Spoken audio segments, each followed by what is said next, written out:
operations today. Michael Andlauer will open with a statement, and then we'll hear from Steve Staios. Following that, we'll open up the floor to questions. If you can please introduce yourself and your media outlet, help them learn, please keep building these relationships, that would be great. Following that, we'll have a quick photo op with Steve, Michael, and Pierre, and that'll be today's agenda. So without further ado, I turn the floor over to Michael Andlauer. Thank you, Brian. Wow. I waited 321 days till last Friday, and now next Friday I got some more news for you. Who knows what we'll announce next Friday. Thanks for coming. Bonjour à tous. Today marks another step towards Ottawa Senators becoming best in class. As I promise you to take care of your team with the utmost respect, integrity, and care, both on and off the ice. And last Friday, I immediately brought Cyril Leader as our new CEO. This Friday, I get to introduce our new leader on the ice with the same pedigree of care, passion, and respect. I'm really excited to introduce you to Steve Staios, our President of Hockey Operations. Speaking of respect, I do want to thank the Edmonton Oilers organization for granting me permission to interview Steve. In this role, Steve will be focusing on the long-term strategy and big picture for the team. Make no mistake, Pierre is our general manager and will deal with the day-to-day building of this team. That has not changed. I know he and Steve will collaborate a lot going forward. My observation of today's hockey operations is that it's much more complex and needs the attention it deserves if you want to be best in class. I didn't feel that the support team was robust enough to support our players, and furthermore, I'm still the CEO of a publicly traded company and cannot dedicate all my time that Pierre needs from me. I need that conscience, and Pierre needs that support, and I'm very confident Steve is the right person. I've known Steve for almost 20 years now. I first met Steve during the 2004-2005 NHL lockout. During the time I owned the AHL Hamilton Bulldogs, he reached out to me, and like many NHL players, I thought he was reaching out to look for a job to skate and to stay in shape during the lockout, since Hamilton was his hometown. I was wrong. He wanted to buy a season suite from me, since Hamilton was his hometown. But not for himself, for his family, but to serve for underprivileged kids. Well, from that day on, we forged a friendship. Over the next 10 years, we saw each other raise our families, and I watched his career unfold, not only as a player, but when he retired from hockey in player development with the Maple Leafs. In 2015, when I brought the OHL Bulldogs to Hamilton, I was hoping to recruit Steve back to his hometown and have him run our hockey club. In 2016, he took over as GM, and I guess I'm very thankful that he did say yes. Under his leadership, the Bulldogs have won not one, but two OHL championships in 2018 and 2022. To me, he understands the importance of hard work, discipline, and respect, accountability, and player-first culture. You know, just like Cyril Leader is here in Ottawa, I know that he will be respected among the hockey circles, whether it be agents, fellow GMs, or even players. Heck, I was watching a game the other day, and I think two of the players played with him in Long Island. So I'd be interested to hear their perspective of Steve Staios. He shares my commitment for caring, and he's super competitive. He also knows what's important in life. He's a great family man with a beautiful wife, Susanna, and two great children, Nathan and Ella. The future is very bright for Ottawa, and today I believe it just got a bit brighter. Steve, welcome to Ottawa. It feels like home for me, so I say welcome home to Senators, Steve. Thank you, Michael. Thank you.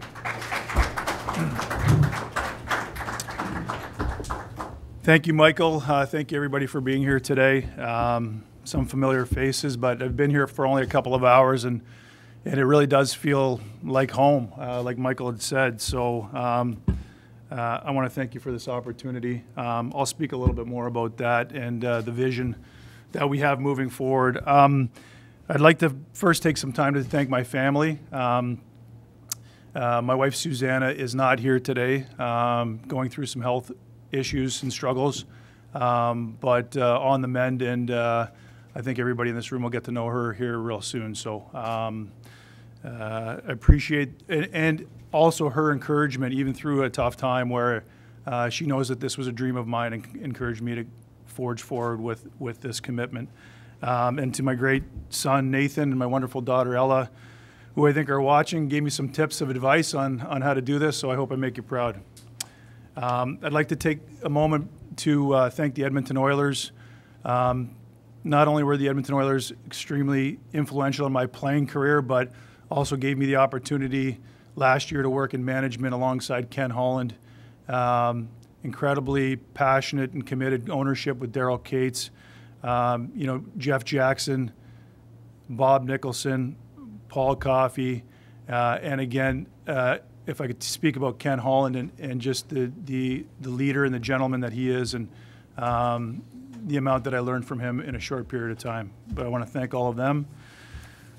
Going back to, Michael spoke a little bit about our relationship and our partnership. In 2015, I'd been 3 years retired from playing and got a great opportunity with the Toronto Maple Leafs to be in player development, and was seeing that through. And then Michael had approached me in 2015 to join the Bulldogs, and I keep a pretty close, tight-knit of people around me where I ask advice from, and they all thought I was crazy to leave the NHL to go back to the OHL. And the more I thought about it, the man behind the plan in Edmonton with Michael, it being in my hometown, the opportunity for me to do more than player development, and with Michael's support and commitment, I was able to run the entire program as president of the team, and got to learn a lot. I learned a lot through that, and the mandate was being best in class. Those are the same principles that we're going to carry on here. So I'm certainly glad I made that decision back then, and it's led to a couple of championships and hopefully some more now. We share the same values. You got to meet Michael. He's an incredible man, a family man, great family. His guiding principles, the way he treats people, the care, the communication, the real care for the players. It's not lip service. This guy really cares. We're aligned that way.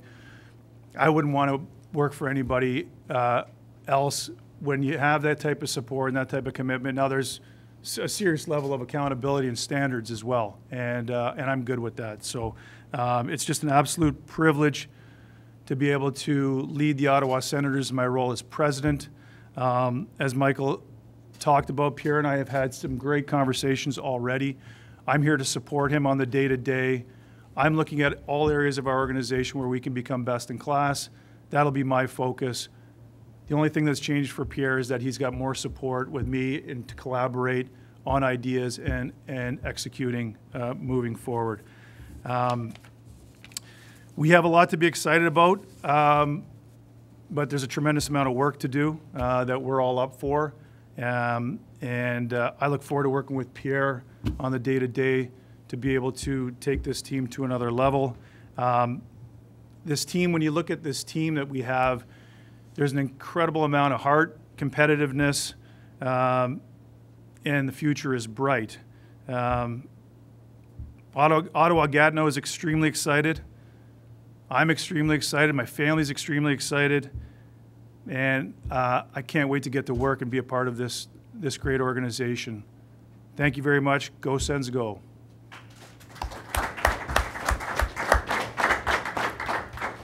Thanks, Steve. Now I'll open the floor to questions. I'll start with Ian. Hey, Steve. Ian Mendes with The Athletic. Hey, good. Thanks. Welcome to Ottawa. Thank you. I got a question. One question for you, Steve, and maybe one for you, Michael. Steve, can you walk us through the timeline of kind of how this all came together? Well, yes. I mean, working with the Edmonton Oilers, and as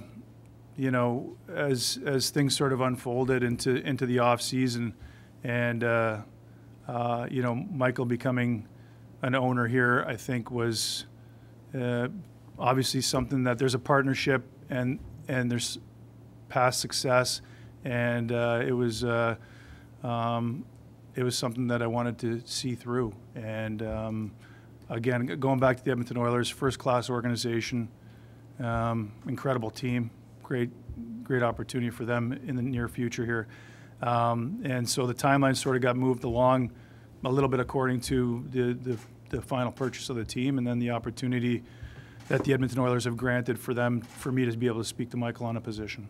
And Michael, the question I would have for you is that you mentioned you needed Edmonton's permission to interview Steve, and I'm wondering, what does an interview look like with somebody who you know so intimately?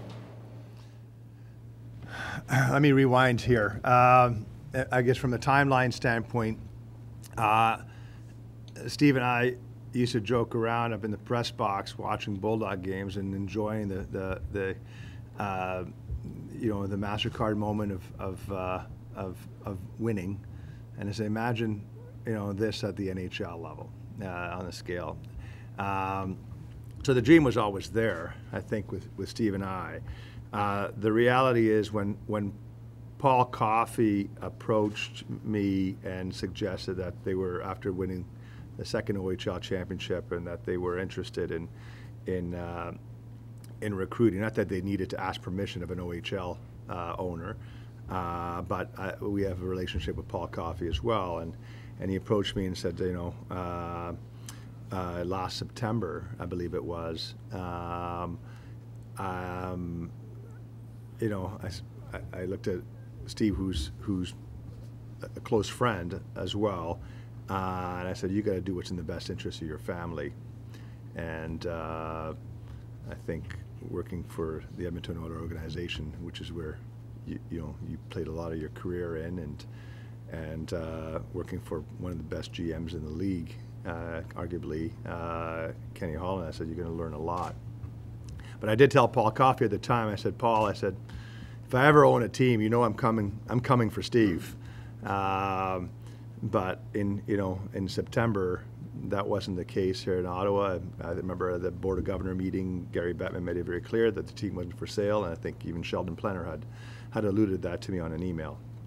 So I didn't know that on November 5th or 6th that the team was actually going to be going for sale. By that time, Steve's in Edmonton, and you got to respect the process, and that's how, you know, it came along.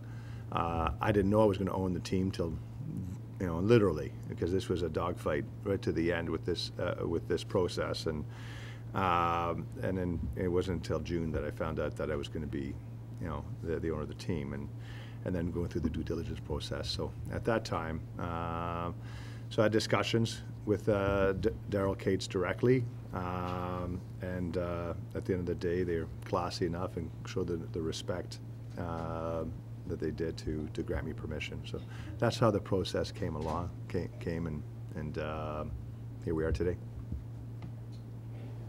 Steve Perscara from Post Media.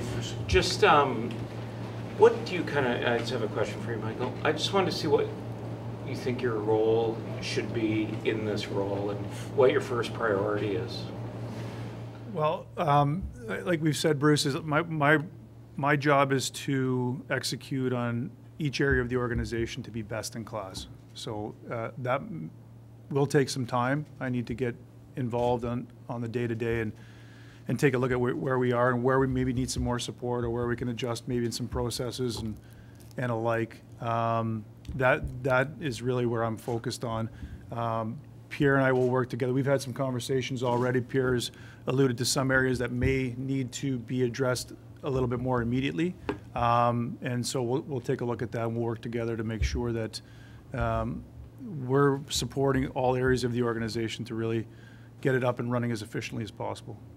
Michael, you were part of this scenario in Montreal. Did you feel like that's a good scenario going forward here? Absolutely. And that was probably one of the, you know, best practices that I looked at. The model in Montreal works well. The collaborativeness between Jeff and Kent, is is great. And like I said, it's such a complex part to complement each other and to focus on areas. You look at all the aspects. I mean, from drafting and recruiting properly to the development part. To me, the development part is one of the more understated aspects in many NHL teams, and that need to be the focus on a lot of focus on that. And development is not only from a physical standpoint, from a mental standpoint. At the AHL level, there's so many different components to it. So it's not a one-man person who can take a look at that. What I see in Montreal, I like. Today, so maybe a little bit rip off and duplicate from Montreal. Sylvain Saint-Laurent from Le Droit newspaper. Steve, welcome to Ottawa. There are differences between junior hockey and the NHL, but there are similitudes. I was wondering what you picked up during those 2 championship runs that you feel like you might be able to bring in building a winning team here in Ottawa. Yeah, it's a great question, and something that you look at it from 2 different leagues and you're moving up. Excuse me, but. I guess in short, I'd say same principles, just on a different scale. So the amount of detail that we put into all areas of our program in Hamilton with the Bulldogs, the amount of time and commitment, the way we communicated, a lot of those best practices I believe will work at this level, just on a different scale. To get into specifics, it was about the people. The reason we won in Hamilton was because of the types of the players and their commitment, but also the staff, the support staff, the front office. Like, we had built this incredible culture of caring, whether you're doing the ticket sales or you're sharpening the skates or you're the number 1 center. We were really able to capture that. And so you've gotten to meet Michael. That energy and that commitment trickles down. And it's my job to carry that on to the day-to-day within the group in all areas. My second question, I guess, would be to Pierre. We didn't hear it from you yet. How do you welcome this new addition? How do you think this is all going to work out? Well, I'm really excited about this new addition. I think it's great for us as an organization moving forward. It's no secret I've always, in the past, begged almost for help, and getting Steve with his acumen, his experience, who he's worked under, winning championships, whether it's at a different level. I think it only bodes well for us to have more success moving forward. So from my side of things personally, I was really excited when Michael brought the idea to me. Steve and I met, I think, for about an hour and a half Wednesday, I believe it was, and it went by, it felt like 5 minutes, and last night ended up talking on the phone, and it was an extended conversation, and it's great sharing ideas, philosophies, and I think it really, the people that benefit the most from it are fans. This organization is only going to be better for Steve being on board. Wayne Scanlon, Sportsnet. Steve, welcome. Just wondered if you've had any dealings with Pierre in the past and how this day-to-day relationship might work.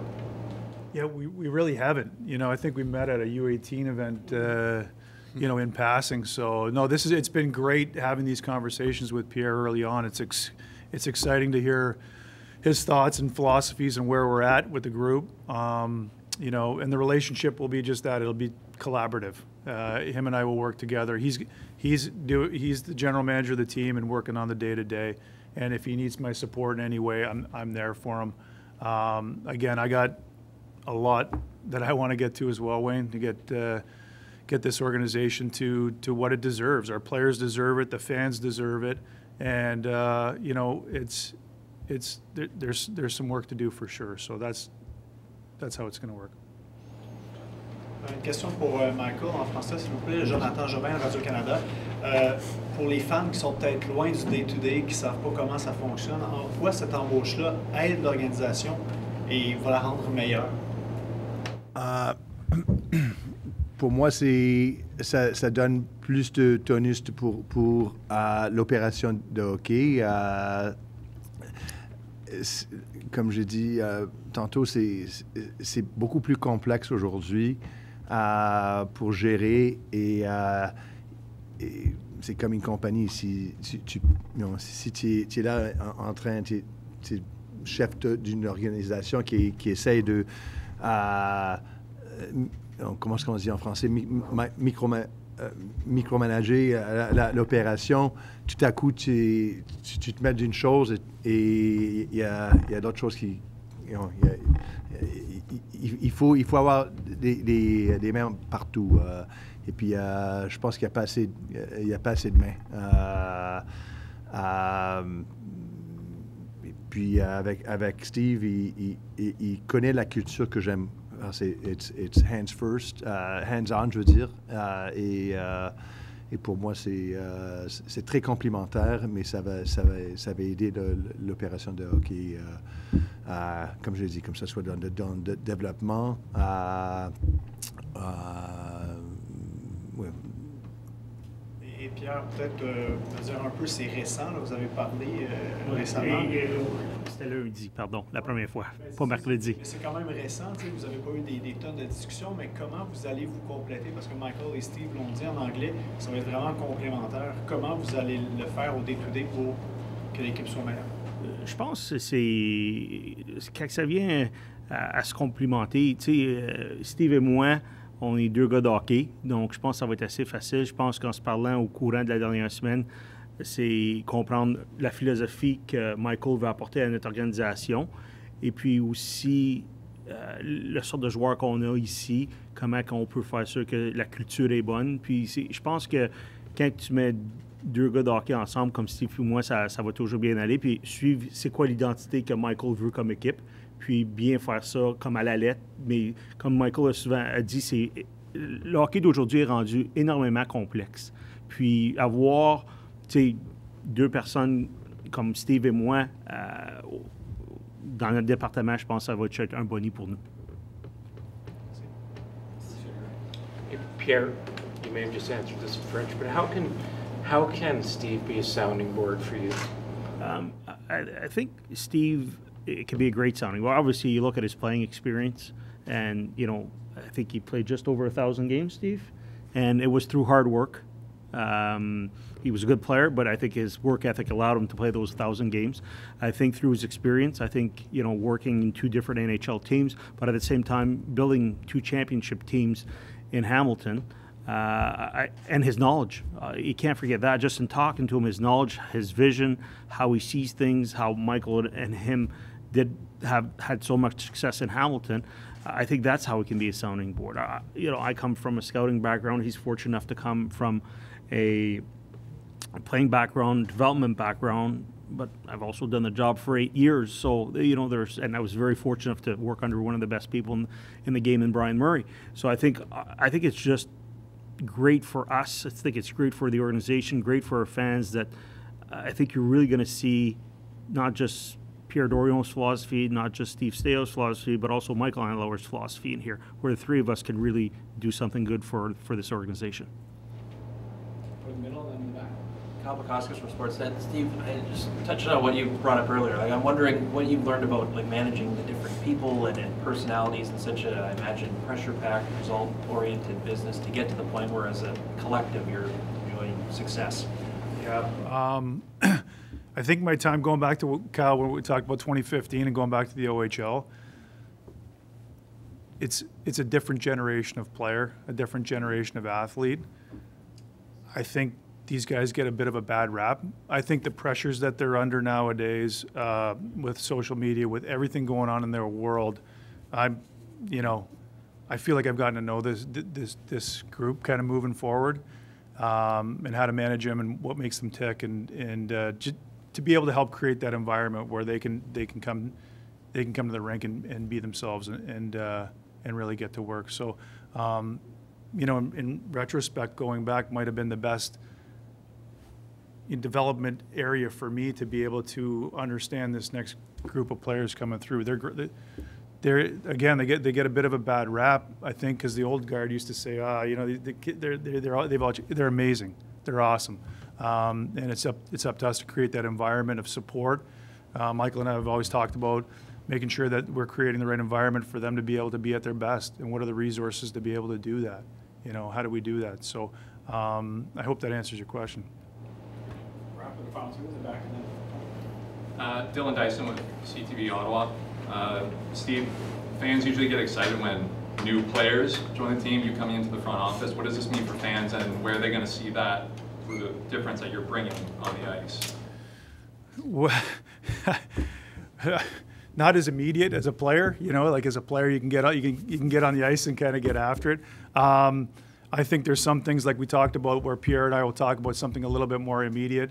I'll give you an example. He's in the room today, Sean Tierney. Like that's a big step for the organization. You get Sean Tierney now on the analytics side of things. Those are the types of things that's a good start. You know, I need to find areas of our organization that need that type of support and build on it. So hopefully there's some more of an immediate impact, but that'll come from the players and the coaches. That's where that will be. I think for the impact that I'd like to make on this organization is the ultimate success by making sure that we're best in class in all areas, and also long-term success and sustainable success. Yeah, and I got one for Steve and one for Pierre, if that's okay. And you mentioned Sean Tierney coming in. I'm just wondering if you could expand a little bit on your philosophy as it pertains to analytics and how you maybe marry analytics with traditional, you know, by the eye scouting and that type of thing, and where it lands within your philosophy. Yeah, I mean, I think. Well, Sean was an independent when we hired him in Hamilton, so got to know him over the years, and big part of helping support us build championship teams. Now, there's different components to building a championship team, but certainly I believe that the analytics portion of it is one of them, and a very strong tool, and something that I'm glad that we have in our organization moving forward with Sean leading it. My question for Pierre would be, maybe the most pressing item on your agenda as a hockey operations department would be the Shane Pinto situation. I'm wondering, is there an update on that? And I mean, amongst the three of you, how much have you discussed the current situation with Shane? We've discussed it amongst the three of us. We talked as recently as yesterday. Obviously, our fans want Shane here. We want Shane here. Players want Shane here. We're really working hard at it, and we know he's an important part of our team, and we hope he joins us in the very near future. That will wrap up the formal Q&A, and one thing to welcome Steve to the Senators family.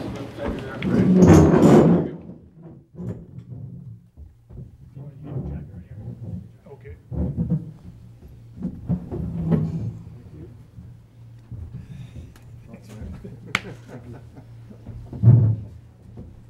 You got to turn.